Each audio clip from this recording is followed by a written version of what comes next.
Chicken tacos should only be trusted to chicken professionals. That's where we come in. Introducing Zaxby's new chicken finger tacos. One comes with pico de gallo and creamy chipotle ranch. And the other comes with bacon, lettuce, tomato, and avocado ranch. Chicken experts since 1990. Chicken taco experts since now. Order yours today in the Zax Rewards app. Woo, saucy! Zaxby's. While you're listening, go to ArchPodNet.com/members and support our efforts. Let's get to the show. You're listening to the Archaeology Podcast Network. You're listening to The Archaeology Show. TAS goes behind the headlines to bring you the real stories about archaeology and the history around us. Welcome to the podcast.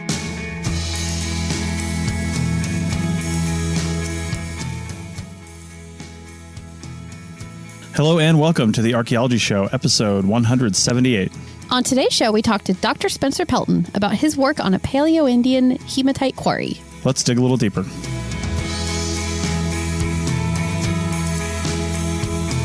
Spencer Pelton received his PhD from the University of Wyoming in 2018 and became the Wyoming State Archaeologist in November 2019. Spencer primarily researches the early prehistory of the High Plains and Rocky Mountains, but also maintains interests in global human dispersal and the peopling of the Americas. Spencer conducts excavations at several Paleoindian sites in Wyoming, most recently at the Powers II Red Ochre Quarry, the Laprelle Clovis site, and the Sisters Hill site. Spencer lives in Laramie, Wyoming, with his wife Haley and their dog Cashew. Welcome to the show, everybody. Rachel, how's it going? Pretty good. We are still in Long Beach, Washington. That's right. We were in there for the last episode, weren't we? Yeah, we were. It seems like we've been moving quickly a lot lately, but this time we're in the same place for 2 recordings, which is cool. I know. Nice. Yeah, we'll be moving the next couple of weeks, but then we're in one spot for 2 weeks. So should be fun. We don't want to waste too much time here. We have got a guest today. We don't often have guests on this show, and so it's pretty exciting. But this guest has been on the Archaeology Podcast Network, I would say, a number of times, but on one other show. I'll try to link to all the episodes that Spencer's been on in the Life in Ruins podcast in the show notes for this. So go check that out. The Life in Ruins show, it's 3 guys, well, usually 3, and it's a great show to check out. If you haven't branched over to that show yet, please do go check it out. But we'll have links to Spencer's episodes over there and probably a link just to the show over there as well. But as I mentioned, and as we mentioned in the intro, let's bring on Dr. Spencer Pelton. Spencer, how's it going? It's going great. Thanks, Chris and Rachel, for having me. No worries. So we were first alerted to this topic when Rachel actually found the related article in Smithsonian Magazine, but the original article that we want to talk to you about is in PNAS, and we'll link to all this in the show notes. But it's called In Situ Evidence for Paleo-Indian Hematite Quarrying at the Powers II site in Wyoming. So why don't we set the stage and just talk about, what is the Powers II site? How long have you guys been digging there? What's its, significance? We'll get into the whole hematite thing a little later. Long story short, Powers II is the oldest hematite quarry in the Americas. And it's been known for quite a long time, several decades now. And it's always been this kind of anomaly, at least in the Paleo-Indian research community, because it's just this pile of really phenomenal artifacts at the base of the talus slope, kind of interspersed with a bunch of these nodules of red ochre, red paint. And up until we did excavations there starting about 2017, it was always this kind of big question mark. Is this actually a hematite quarry? What are all these artifacts doing here in these huge quantities? So our goals in 2017 were just to prove that it was indeed an intact hematite quarry. And I think we succeeded in doing that. How long have excavations been going on here? Excavations really were initiated back in the 1980s by George Friesen, but he at that time just did some really limited testing around the margins of the site, where surfers collected a bunch of artifacts that have been redeposited. And then a landowner dispute basically shut out archaeologists from the site for almost 3 decades. Until the early 2000s. And when George Friesen and another gentleman named George Siemens were able to get back in there and do some basically salvage archaeology of the talus deposit. There's all these Paleo-Indian artifacts interspersed with historic glass and saw and bone, pieces of railroad ties and that kind of thing, all in this redeposited context below the site. And that started going on 2014. And then in 2017 is when I was asked to go back in and actually put in some controlled excavations in what we thought at the time was the intact portion of the site. And that ended up playing out. So we excavated there for a total of 4 years, going from surface down to bedrock. And then we called it quits, and it's there for any other archaeologists that want to get something out of the site. Mm-hmm. So you said that you were originally alerted to the site because it's sort of at the bottom of a talus slope. Can you explain exactly like what that means? Because I'm trying to visualize it. Is it like a out of context artifacts basically, and you didn't know where they had come from, or what did that look like? It's a really interesting situation, but I should note that archaeologists were actually first notified about this way back in the early 80s when a guy named Wayne Powers, the namesake of the site, brought it to the attention of Dennis Stanford at the Smithsonian Museum. Powers had actually found the first artifacts from the site way back in the late 1930s, early 1940s. Powers is an interesting guy because he actually participated in the Smithsonian excavations at the Lindenmeyer Folsom site in Colorado, which is a pretty famous Paleoindian site. Mm-hmm. And really what happened was Powers contributed to that research crew as a high school student. And then he became a wrestling coach at this mining town called Sunrise after he got out of high school. And at the time, he would have been one of the only people, maybe one of 10 people in the entire West who really knew what these early Paleoindian artifacts looked like. And he was the first one to find artifacts at the site, but didn't alert archaeologists to that fact until the early 80s. So getting back to your question, though, the site's in a really odd situation. It's not somewhere where you would typically look, say, if you were just doing an archaeological survey. It's kind of perched on the side of a hill above this broad valley. And what happened was when mining operations commenced in this town of Sunrise in the late 1800s, they put in this railroad right in front of the site, right below it. And it looks like they clipped the margin of it, which initiated this period of erosion where stuff was just kind of pouring out of the side of the intact deposit. So this site is, it's literally right in the middle of this large mining district and town site. And it's kind of a miracle, kind of serendipitous that it was preserved at all. Just over the hill from it, there's a massive glory hole mining operation. It's a quarter mile across and 800 feet deep or something crazy like that. Jeez. And so that this site survived it all is pretty remarkable in and of itself. Crazy. Yeah. So, along those lines, I'm just curious, we're going to obviously talk more about the site later, but I got to know, we're talking about this because of the hematite quarry that's there, and we'll get into what hematite is a little bit later, but do you think, let's just getting straight to the punchline, was this just a site for the hematite quarry? Because I know a lot of tools and things were found, and probably people were hanging out there for a while they're quarrying this stuff. But do you think that a more long-term habitation was established here, maybe because of the quarry, or for some other reasons? Yeah, I think in general, this region of Wyoming, this called the Hartville Uplift, is super dense with really early American archaeological sites. Most famously, the Hell Gap site is just about 5 miles away from the Powers 2 site. This really dense campsite reoccupied for about 6,000 years during the earliest periods of human occupation in the Americas.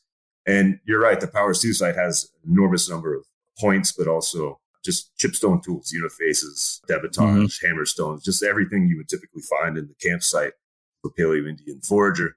So I very strongly suspect that there was a large reoccupied campsite nearby. And I also suspect that it was destroyed by the large iron mining operation that happened there in the historic era. If it wasn't, then it's pretty deeply buried somewhere in that valley, and we haven't been able to find it yet. So I don't think people were camping directly on top of this hematite quarry. It's a really steep hill slope on top of some really big rocks. It's just not a great place to pitch a tent, really. But I think within a couple hundred yards, couple hundred meters, there's probably a pretty big campsite that either we haven't discovered or that was destroyed by the early historic mining operations there. Well, this sounds like, given the age of it, which we haven't discussed yet, but we will in a little bit, given that its location in Wyoming and the age of it, I imagine there was water fairly nearby with the, glaciers melting and all that, right? There's water. There's also, the Hartville Uplift is really the first place where you can get fuel wood and water in any abundance as you come west off of the Great Plains. It's this kind of foothills of the Rocky Mountains, the eastern foothills of the Rocky Mountains. So as the foragers were utilizing the high plains of Wyoming and South Dakota, Montana. This would have been very much kind of a little island in the plains is the term we often use for features like this, where you could get out of the wind, you could have fuel wood to burn. There's probably also game hanging out there. And on top of that, the Hartville Uplift has these beautiful exposed seams of chert and quartzite all over it. Most famously, the Spanish Diggings quartzite quarry is nearby, which is pretty well known nationally for its quartzite. It's really high quality quartzite. So it had everything really foragers living at the end of the Pleistocene wanted. It had shelter, stone tools, raw material, probably wild game in pretty big abundance. And of course, hematite as well. Well, and I was going to say, no time like the present, 11 minutes into the podcast. Let's talk about what hematite is. So what is hematite and what did early people use it for? Hematite is just red ochre. It comes in a lot of different forms. If you ever, like I did, I grew up playing in creeks in East Tennessee. You pick up things you call paint rocks. It's just these nice little red rocks that are super soft and you can draw on yourself. So it comes in forms like that, which is a sedimentary form of hematite, but it also forms in iron bodies and forms you call specular hematite. And in these instances, they actually form as crystals, hematite crystals. And at the Powers 2 site, there's a number of different forms. There's kind of, I guess you call it just square or cube shaped forms of hematite. There's also colloidal hematite, which kind of looks like cauliflower. And it's this really high quality silver mineral that streaks red. So it's literally a magic trick is the way I often put it, where you could pick up a rock that's silver to the visual field, but then when you draw on yourself with it, it comes out this really lustrous silvery red. Nice. And so it's basically paint, and you can get paint out of a lot of minerals, but this particular hematite is exceptionally high quality and it has this kind of silvery sheen to it when you draw on yourself. It was actually used throughout the 70s and 80s by cosmetic companies to produce rouge and lipstick, this particular hematite source. So it just has a really beautiful quality to it. When you excavate there, it gets all over your clothes and all over your skin, and it kind of gives everybody this nice radiant glow. Everyone leaves the Powers 2 site looking a little more beautiful than they did with That's hilarious. Yeah. Oh my gosh. I've worked in some crazy places, but nothing that like turned me red. It's one aspect of working there that I actually am happy to leave behind is, having to throw away my clothes basically every summer after working there.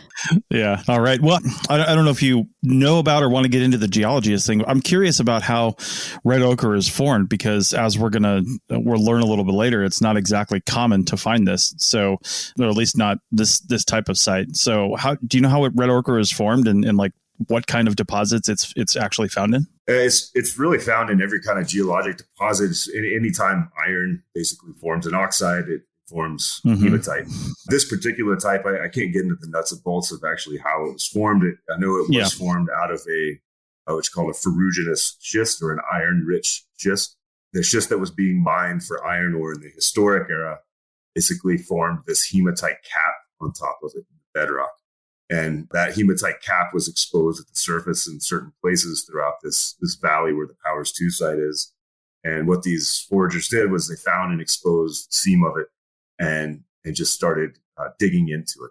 It's soft enough that you can modify it with hand tools.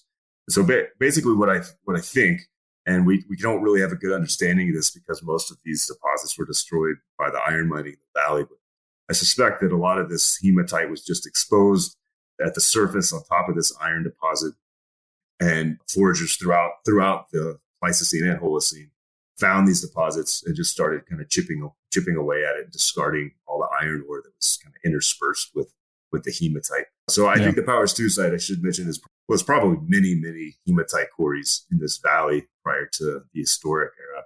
And this is really just the one that's left. This hematite probably outcropped throughout this iron-bearing region, Hartville Uplift. You say the one that's left, you mean the rest of it was quarried out already? And it's just like, it's played out prehistorically? I suspect that it was destroyed by iron mining. So we actually we have historic accounts in newspapers of iron miners discovering these basically caverns where they would crawl inside them, and they were finding stone tools and antlers and actually finding pots and things like that. Wow. And I think that those sorts of features are probably all over this iron mining district, but basically anywhere iron has been discovered in the Western United States has been mined for economic purposes in the historic era. And most of the evidence for the native use of that mineral has probably been obliterated through modern iron mining industrialism. Sounds like they're all just artifacts sitting on the mantles of various ranchers probably across the area at this point, if any at all are left. Yeah, I'd imagine so. Yeah. Yeah. Yeah. So kind of rounding out this segment, it mentions in one of the articles that we read related to this story, there hasn't been hardly any hematite or red ochre quarries, prehistoric actual quarries found in North America. But is that just because it's all been destroyed by iron mining, and there were probably lots of them, like you said, but they've all just been destroyed by iron mining? Or do you know of any? I don't know if there's any protected areas that might have iron-rich deposits that are, say, within older national parks before they really got to, destroying them. That maybe we can go find some more quarries. That's a really good point. I suspect it's true. I mean, if iron deposits like this are rare in general. I mean, when you find them, they're extraordinarily economically important, right? You have iron districts in, I guess it's in the Iron Range, is in Minnesota. And then you have this one in Hartville Uplift of Wyoming. There's some in Arizona. Basically, all of them have been utilized. And the few prehistoric hematite quarries we found are in places where you are not likely to destroy them. So underwater, for instance, in the Yucatan, or extremely remote locations of Chile and Peru. And then the Powers 2 site, like I said, just barely escaped destruction of this giant iron mining district. So yeah, I suspect that the historic utilization of iron in the industrial era had a huge impact on why we're not finding more of these sorts of features in the Western. Right. Okay.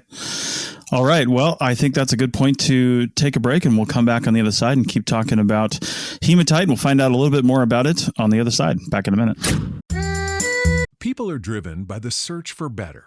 But when it comes to hiring, the best way to search for a candidate isn't to search at all. Don't search, match with Indeed. The hiring process can be slow and overwhelming. Simplify hiring with Indeed. Indeed is your matching and hiring platform. With over 350 million global monthly visitors according to Indeed data, and a matching engine that helps you find quality candidates fast. Ditch the busy work. Use Indeed for scheduling, screening, and messaging so you can connect with candidates faster. Join more than 3.5 million businesses worldwide that use Indeed to hire great talent fast. Listeners of this show will get a $75 sponsored job credit to get your jobs more visibility at Indeed.com/PODKATZ12. That's Indeed.com/PODKATZ12. Terms and conditions apply. Introducing Zaxby's new chicken finger tacos. One with pico and creamy chipotle ranch, and the other with bacon and avocado ranch. Chicken expert since 1990. Taco expert since now. Woo, saucy! Zaxby's. Hey everyone, Chris Webster from the APN here. We have used a number of solutions for recording our podcast with interesting people from around the world. None have worked better than Zencastr. For the last several years, we've been using Zencastr for high-quality recordings that are easy to do and put little to no stress on the guest. And now, Zencastr has high-quality video and even automatic transcription. So click the link in the show notes or head over to zencastr.com/pricing and use the code TAS to get 30% off your first 3 months of the Pro plan. If you're starting a podcast anytime soon, it's totally worth it. Again, click the link in the show notes for 30% off your first 3 months. And they even give a little back to us when you do.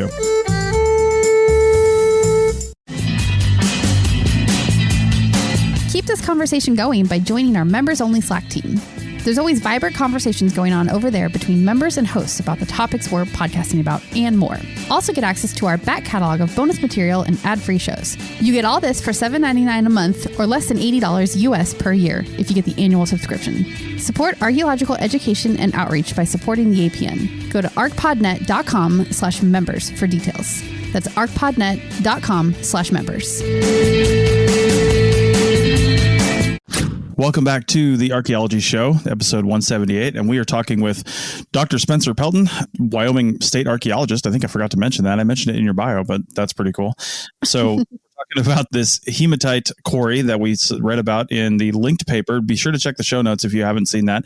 The paper is sort of paywalled, but there are plenty of articles that are riffing off the paper that you can basically get the gist from. So we found it in the Smithsonian article, so we'll make sure and link to that one too, because you can really get the idea of the article there, or the paper. Yeah, indeed. So speaking of dating, you mentioned that this was, well, the article mentioned that this was the oldest site of its kind in North and South America. How is this actually dated? Is it relatively dated with artifacts found nearby, or can you actually date hematite? I wasn't sure about that. I know iron probably not, but I wasn't sure about any sort of exposure dating or something like that. Well, luckily this site is full of digging tools that were made out of bone and antler. So the site's just full of organic materials that we could use to radiocarbon date. And thanks to my colleague, Lorena Becerra Valdivia at Oxford University, she was able to get enough collagen out of enough bones that we got a really solid age range on the site, which is about 12,800 years ago to about 12,000 years ago, plus a later undated component where the bone preservation wasn't quite up to snuff. So primarily, we were dating the ribs of bison antiquus that were used to quarry hematite at the site. So directly dating the activity at the site is not much of a better target event, so to speak, than you can get than a tool used at the site to quarry hematite. And it gave us a really, really great age range that basically spans the very end of the Clovis cultural complex through the Younger Dryas, what we often associate with the Folsom complex here in the plains. And then there's a second occupation associated with what we call the Hell Gap complex. It's kind of a stemmed point complex that you might know about from the Great Basin that probably existed about 11,600 years ago, something like that. We know that based on dating at the nearby Hell Gap site. Well, this seems like a good moment to kind of talk about the actual artifact assemblage on the site, because as you mentioned, we've got, the Clovis points and the other 7 points that give you a good relative dating idea. But then also I'm really interested in these carbon-based tools that you're able to date that they were used for quarrying, and like what those tools look like and how they potentially would have been using them to actually mine the red ochre. These are really simple tools, but tools nonetheless. It's a great faunal assemblage, but it's not a faunal assemblage that faunal analysts typically deal with. Typically faunal analysis is focused on subsistence. You study the bones in archaeological sites to get some sense of what people were eating on the site. Here, the faunal assemblage is more or less focused on long and pointy things. And those long and pointy things were used to pry up rocks out of the quarries, large iron ore nodules. They were also used to chip into the hematite deposit. This hematite mineral is extremely soft. You can modify it with hand tools. And it's soft enough that you can modify it with pieces of rib, green fractured pieces of long bones that look like they were used to basically chip into the deposit because they have extremely blunted ends. And then also a lot of antlers, big antlers, probably of deer, although some of it overlaps with elk. Probably not elk, because elk were probably not yet in south of the ice sheets at this time. So that's really the quarry assemblage. It's an assemblage of long, pointy faunal elements. And then there's this whole other assemblage of chipstone. Cool. Wow. That's really neat. I'm assuming there was, just while we're on the faunal assemblage, I'm assuming with the amount of time people probably spent there doing that there is corresponding maybe hearth features or anything like that might have the remains of animals they actually did eat in there, just out of curiosity. Absolutely no evidence of fire on the site at all. Actually. Really? Wow. Wow. No burned flakes, no charcoal, no hearth features, nothing. So it looks like this was not really a place where people were actually cooking meals and eating. That's again another line of evidence to suggest maybe there was a pretty substantial campsite nearby that either hasn't been discovered or has been destroyed. Yeah, it was kind of a surprise to us. And we were obviously really hoping for charcoal, but luckily there was enough collagen preserved in the bone to get radiocarbon dates out of the tools themselves. Oh, cool. So when you mentioned that you use like the collagen that's left in the antlers and the bones to do the dating, that was kind of interesting and new information for me, because I was just assuming they were burned. So just maybe touch briefly on what that looks like, what that process is, and how you can use carbon dating in the same way that you would on burned artifacts. Yeah, this is very much better directed towards Lorena. She's really the radiocarbon Right. guru. But traditionally, archaeologists were really skeptical of dating bone because they were consistently getting bad dates out of it. Bone collagen used to be very easily contaminated by exogenous carbon. So a bone would get buried, and then you'd get humic acids from soils leaching into the collagen. You'd get all sorts of other stuff just contaminating the actual material that you're dating. But lab techniques have advanced substantially in the last decade or so. One of those techniques is ultrafiltration, where it's a physical sort of pre-treatment technique where you filter out carbon that isn't part of the bone. There's another technique called XAD collagen that's used a lot. And then some people go to the extent of actually isolating individual amino acids from the proteins in the collagen and dating those, so that for a fact there's actually absolutely no carbon in that material that's not associated with the life of that animal. So there's a lot of techniques. Oxford's basically the best at it in the world. They use techniques that are at the cutting edge of radiocarbon dating. And so I was lucky enough to meet Lorena's acquaintance and have her do the dating with some of the best techniques in one of the best labs that exists in the world. That's really cool. Wow. So I'm wondering, you mentioned the date ranges, about 800 years, give or take, for the date ranges on this. I'm wondering if we know why it was abandoned, if there's theories as to why they didn't continue there, because, there might not be evidence on that site, but given your knowledge of, Wyoming, Paleoindian prehistory, do we have any ideas as to why this activity may have died out at that spot, or maybe just culturally they forgot where it was?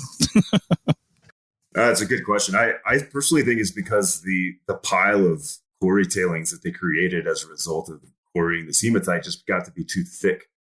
Oh, really? As they're mining this mineral, they're creating an enormous amount of tailings, of mine tailings. Yeah. And it's almost completely comprised of iron, just iron ore. And so the mat of mine tailings that we excavated through, for instance, is 2 meters thick. And it took us 4 years, say 50 days of excavation to get through that in our small excavation. I think that basically you reach this point of diminishing returns where it becomes too challenging to reach the pure mineral deposit, because you're having to excavate deeper and deeper every time you go back to the site.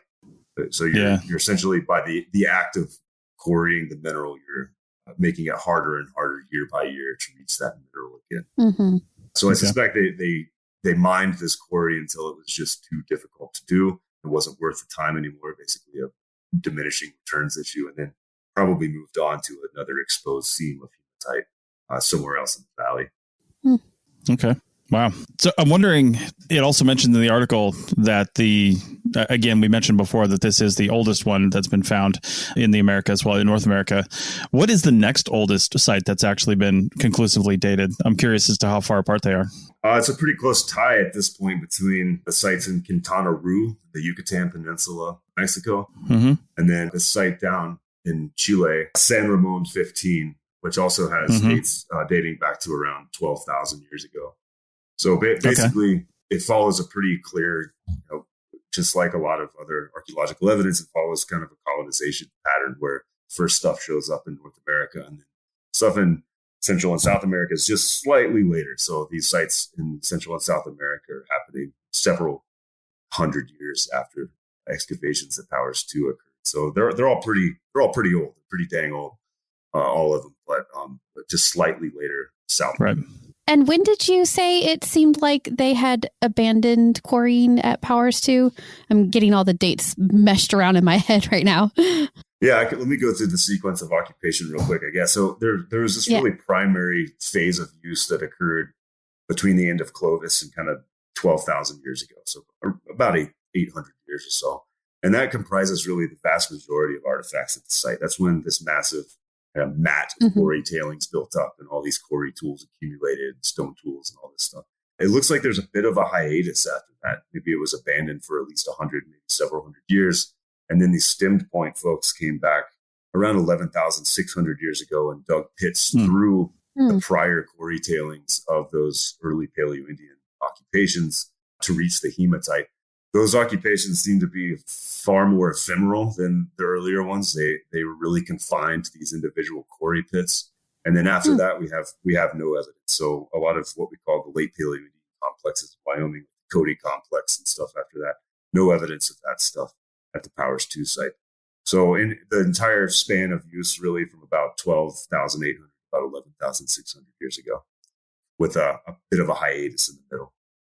Interesting. Okay. So does that mean that later peoples just didn't really use red ochre, or is it they didn't know about it, or maybe you don't know? I'm just curious.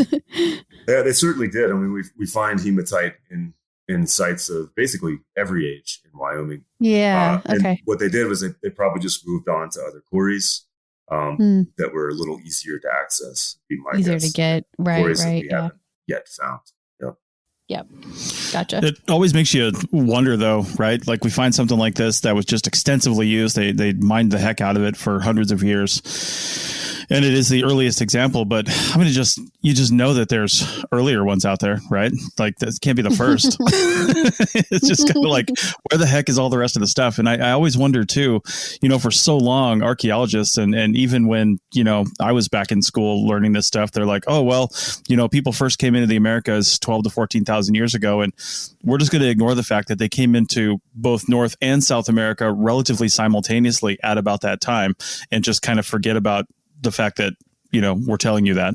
And it just tells me that, some of these much older sites that we're finding, there's got to be something there, and there's got to be older sites. And it took longer than we think to actually populate North and South America, longer than the current evidence suggests, I guess I would say. But it's just, I don't know, it's got my mind spinning on all these different things when we talk about sites that are this old. Well, yeah, if any of the proposed older sites use hematite, we haven't found it yet. I think really the earliest example of hematite use in the Americas is, well, actually, I'm not sure if there's any hematite in the sites in Alaska, like Broken Mammoth and Swan Point, some of those really old sites up there. But at least south of the ice sheets, the earliest site with hematite in it's certainly the Anzac burial, the Clovis Age burial from Montana. And it's still an open question as to what hematite source was used to coat that body. The Anzac burial. I really want it to be the Powers 2 site, but of course there's iron mining districts in Montana as well, especially around right. And any evidence up there of hematite quarrying by Paleoindians would almost certainly have been destroyed unless somebody just hadn't found it yet. Okay. Well, I think that's actually a good point to take our final break and then come back on the other side, because I want to talk a little more broadly about hematite or maybe we'll just call it red ochre, whatever you want to call it, hematite or red ochre use in the world, and a little more about the Paleo-Indian period in the United States, or what became the United States. So we'll talk about that on the other side of the break. Back in a minute. Chicken tacos should only be trusted to chicken professionals. That's where we come in. Introducing Zaxby's new chicken finger tacos. One comes with pico de gallo and creamy chipotle ranch. And the other comes with bacon, lettuce, tomato, and avocado ranch. Chicken experts since 1990. Chicken taco experts since now. Order yours today in the Zax Rewards app. Woo, saucy! Zaxby's. People are driven by the search for better. But when it comes to hiring, the best way to search for a candidate isn't to search at all. Don't search, match with Indeed. The hiring process can be slow and overwhelming. Simplify hiring with Indeed. Indeed is your matching and hiring platform. With over 350 million global monthly visitors according to Indeed data, and a matching engine that helps you find quality candidates fast. Ditch the busy work. Use Indeed for scheduling, screening, and messaging so you can connect with candidates faster. Join more than 3.5 million businesses worldwide that use Indeed to hire great talent fast. Listeners of this show will get a $75 sponsored job credit to get your jobs more visibility at Indeed.com/PODKATZ12. That's Indeed.com/PODKATZ12. Terms and conditions apply. Did you know we have lots of great shows on the Archaeology Podcast Network? Head over to ArchPodNet.com and you can see all the shows that are currently producing podcasts. Scroll down a bit more and you'll see some great shows from the past that still have great content. Search for your favorite shows on your podcasting app or listen right on the page at ArchPodNet.com.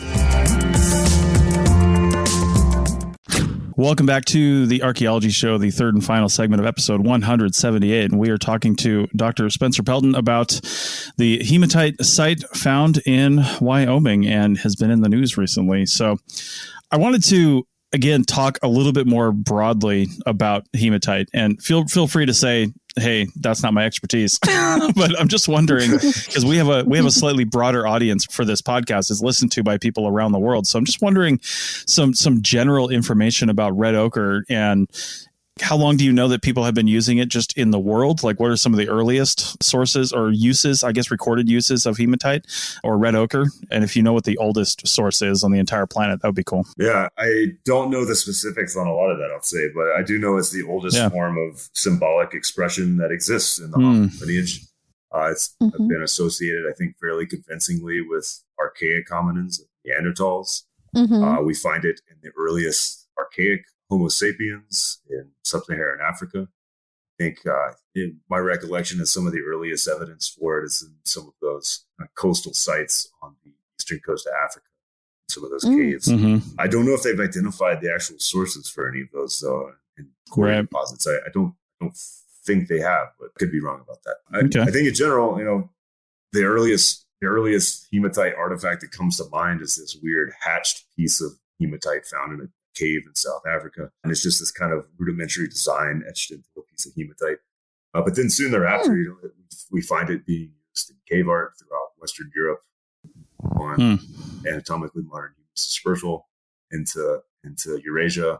We find it associated with burials soon after that, and then it just kind of accompanies global human dispersal. Wherever humans went, it seems like they latched on to sources of red paint shortly after arriving wherever they landed, in Australia, Eurasia, and then basically as soon as humans get to the Western Hemisphere, they seem to latch onto it as well. I could talk a little bit about the uses, I guess. A lot of people have proposed uses, both pragmatic and ritual for hematite. I think it pretty much fulfilled whatever uses people wanted it to fulfill. We find it in basically every context in the Paleoindian record, from animal kills to campsites to burials to caches. Basically any form of archaeological site that you can imagine, people used red paint in it. Right. So to my eyes, that looks like it fulfilled a lot of different purposes. I've often joked about it being kind of the snake oil of the Pleistocene world, where you can just put it on anything, and it's just kind of a general source of power in the world. You can make it do whatever you want it to do. And that's kind of how I think about it in conversations with modern Native Americans in Wyoming. It seems to be kind of how they still do it. It's just kind of a little bit of gives you a little bit of oomph to get out of bed and get out into the world, in cases like when you send your kid off to school for the first time, things like that. Yeah. I think I can infer the answer to this based on what you said, but I just want to put it out there. There are some things that archaeologists look for and we find on sites that are really helpful. Like obsidian has a chemical fingerprint from the volcano that or lava flow or whatever that produced the obsidian, right? And we know if we find a piece of obsidian, we can cut a piece out of that and analyze it. And we know pretty much exactly where it came from. Maybe not the exact quarry, but at least the source of obsidian, where that came from. Does hematite have any sort of chemical signature like that has been identified, or are we close to, do you think, coming up with something like that? Because I know, this is based around iron deposits and things like that, but I'm just wondering if it's unique enough locally that we can put a chemical fingerprint on it. Yeah, it does, but we're at the very start of trying to figure that problem out. People have been trying to source hematite now for quite a while, probably 2 or 3 decades. Mm-hmm. Obviously, it's mostly iron. So when you do geochemical analysis on it, it's mostly iron, but there are trace and minor elements in there that seem to discriminate between sources. So we've done one hematite sourcing study. We did it for the Laprelle Clovis site, which is just about 80 miles away from the Powers 2 site. Mm-hmm. That site, we, in one of our excavation blocks, discovered a pretty substantial red ochre stain in sediments, and it was interspersed with actual nodules of hematite. Looks to be maybe the floor of a house.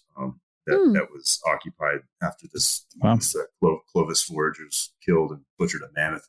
But we did source that hematite to Powers 2. It wasn't a perfect match, and we don't have a great kind of background comparative sample of hematite sources throughout the West to compare it against, but it seemed pretty conclusive that people quarried hematite at the Powers 2 site, probably put it in a sack or something, and hiked it about 80 miles away, where it ended up in this Clovis mammoth kill just up that's cool. the Platte River from the Powers 2 site.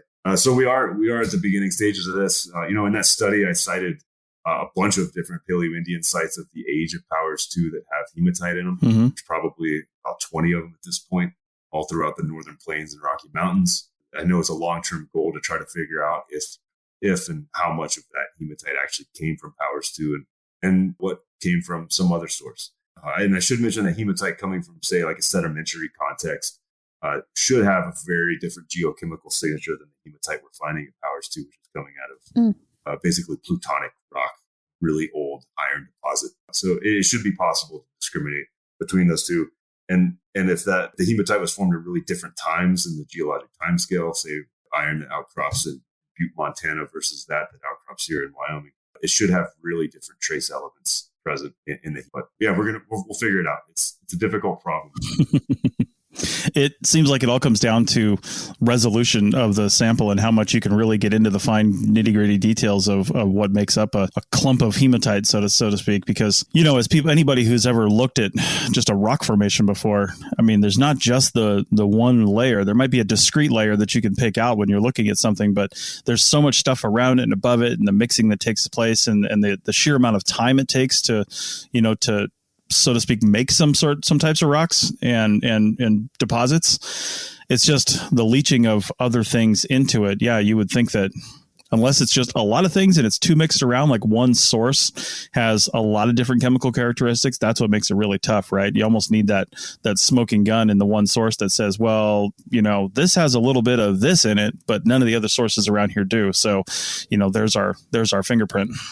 Yeah, and it's also just a matter of finding the sources. I mean, it's really intuitive to find ones that are associated with iron deposits, because those iron deposits are really, really well known. But there's hematite forms in basically every type of rock, and there's a lot of rock in Wyoming exposed. So you kind of have to just luck into finding it at times, especially if it's just forming in kind of these localized patches in sedimentary rock. So it's going to take it's going to take a lot of miles of driving, probably, and not just driving in Wyoming, driving all across the Northern Plains and Rockies to actually sample these individual localities and get a good idea of the range of variation, the geochemistry of this stuff. Well, kind of along those lines, Rachel and I have both worked on, projects in Nevada where we're doing seismic monitoring, following around the big thumper trucks where they're doing all the mapping subsurface to figure out what the different deposits are. I mean, most of those are looking for gold and silver in a lot of places in Nevada, but they're finding a lot of other stuff as well, right? They're coming up with these geological subsurface maps. So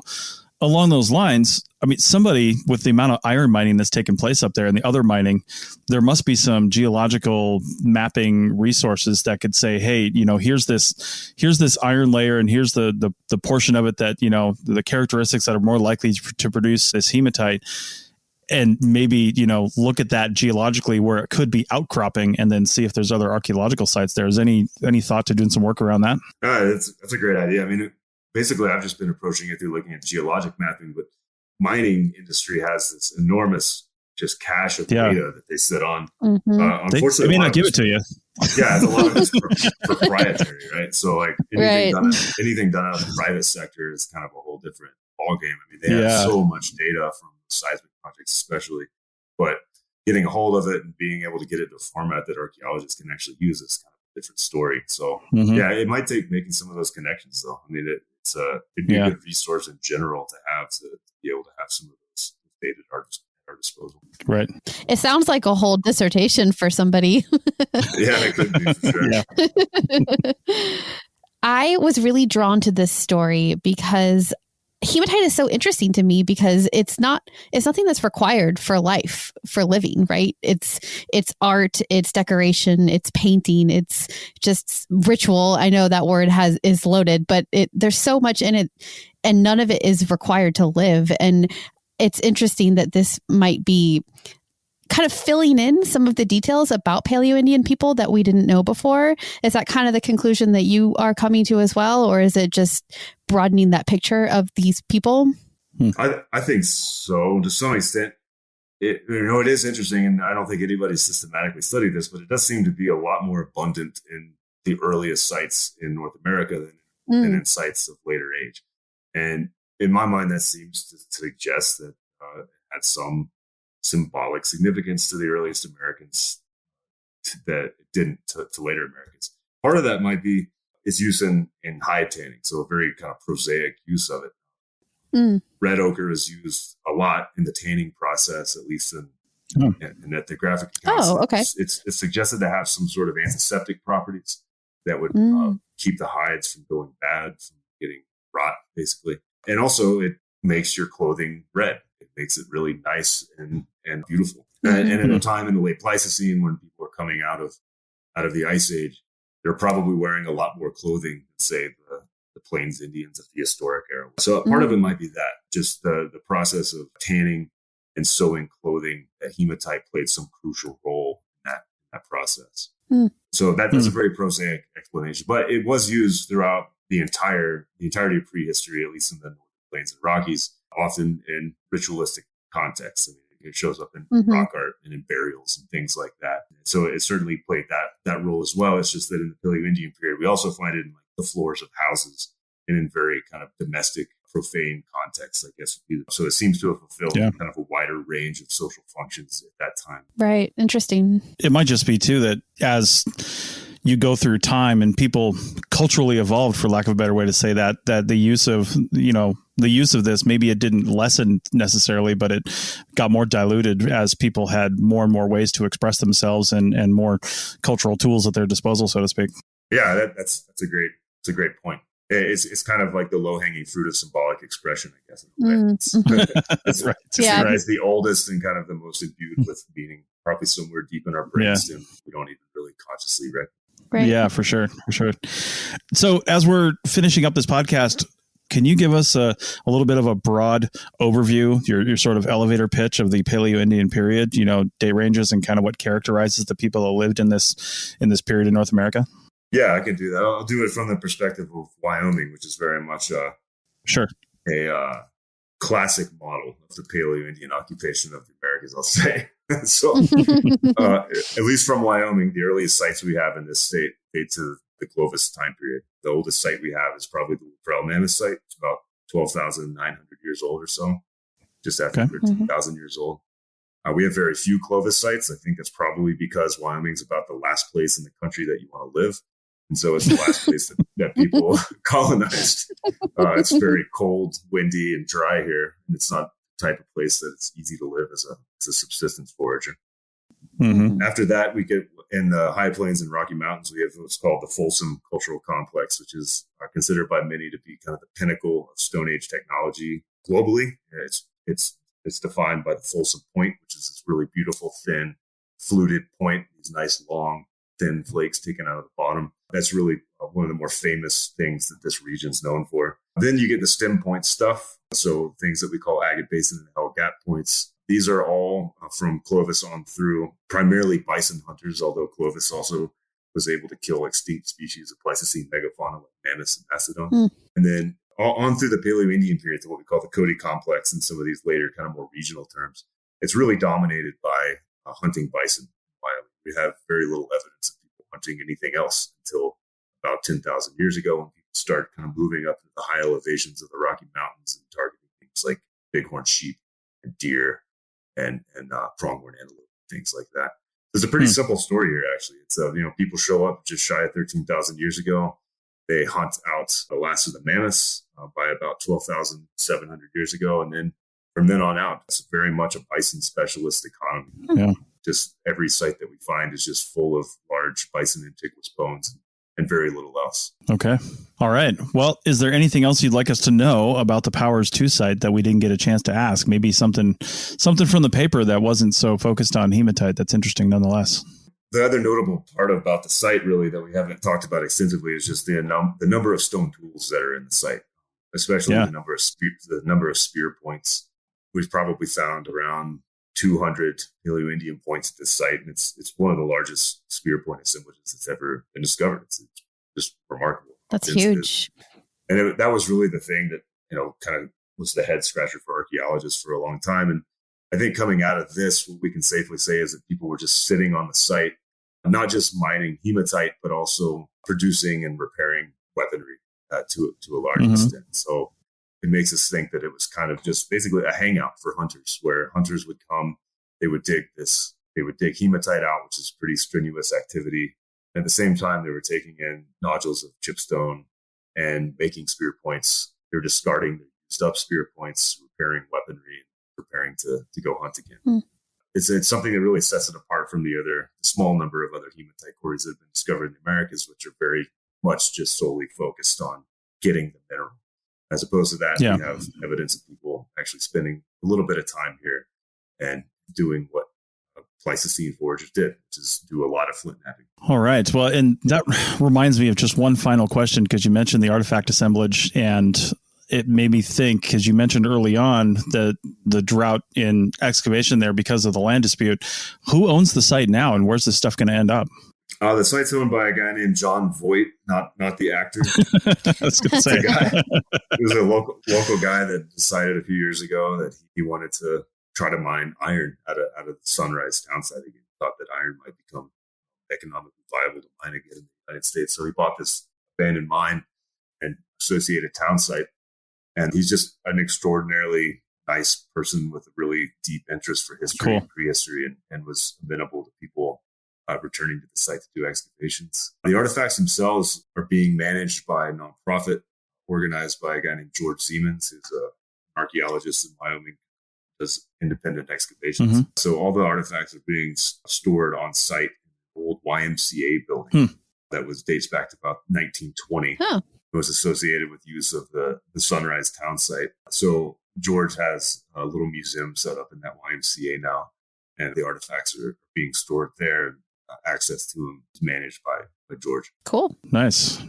All right. Well, thank you, Spencer. This has been really fantastic. I hope people had a chance to learn not only a little bit more about what red ochre is and hematite, especially for the non-scientific crowd out there, or at least non-archaeologist crowd.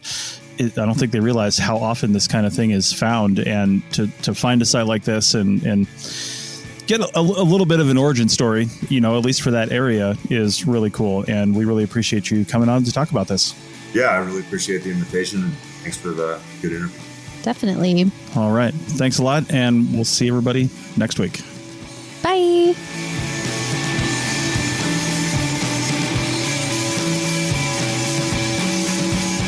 Thanks for listening to The Archaeology Show. Feel free to comment and view the show notes on the website at www.archpodnet.com. Find us on Facebook, Instagram, and Twitter at ArchPodNet. Music for this show is called I Wish You Would Look from the band Sea Hero. Again, thanks for listening, and have an awesome day.